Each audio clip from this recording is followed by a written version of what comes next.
a hotspot, it has a number of venues generating noise. And so the special entertainment precinct, what it will do is actually set a higher permitted noise level.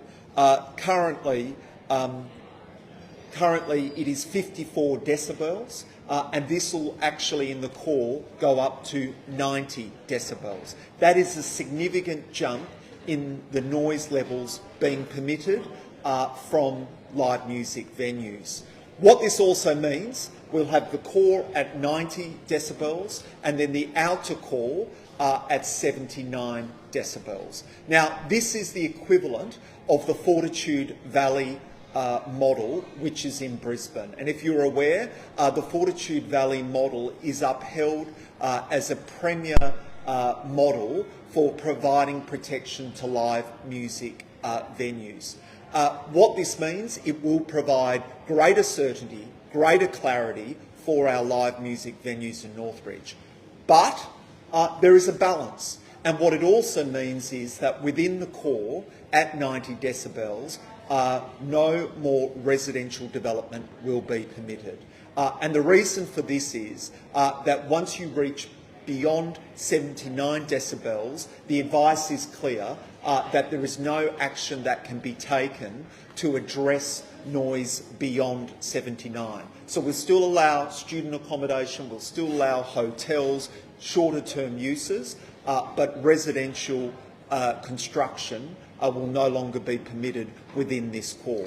I really believe this will be a major boost for Northbridge, but it also understands this. If we want Perth as a city to be vibrant, dynamic, to be a 24-hour city, we do need a premier entertainment zone, and this helps enable that. I'll now hand over to Owen.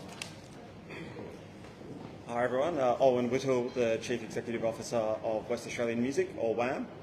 For too long we've had a decline of live music venues in this state, and that's been replicated across the country. Live music venues have been under siege due to noise complaints and increased costs of compliance.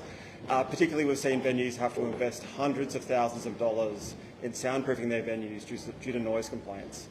With development that we're seeing, we are seeing kind of increased amount of residential development near live music venues, and that is creating a real issue in terms of their survival, with many venues worried about what might happen. We're also seeing a $30 million investment from Live Nation in a 3,000-person music venue in Northbridge. That's a huge investment that kind of plugs a hole in our venue capacity and creates amazing opportunity for West Australian artists. This precinct will protect Northbridge venues from noise complaints.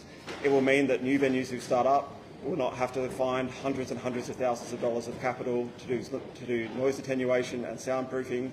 And it means, importantly, that artists will be guaranteed that the venues which platform local music and platform our emerging artists will continue to survive. Every band that gets international export or grows started off playing to crowds in 100 or 120 in places like Northbridge. And those venues are just such an important part of the ecosystem.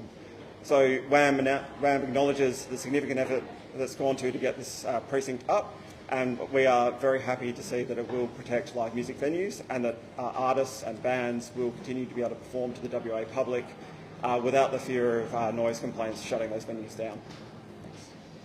Questions? Yeah, I'm happy to take music questions. You said this has been an ongoing issue and it's been impacting both music and musicians. Are we seeing an exodus from Perth because of noise complaints and struggles to financially go across it? Yeah, we've had long-term decline in our music venues in this state. That's why we need policies like these that will protect them. And when you don't have venues and when you've had those decline in venues, artists don't have places to perform, and then they will go and move to Brisbane, Sydney or Melbourne, and we do lose some of that kind of high-tier artists who are on the cusp of international export, who will bring tourists into the state, who will kind of sell West Australian music. We do lose them interstate or overseas. So this will help kind of create our continued thriving kind of West Australian music scene.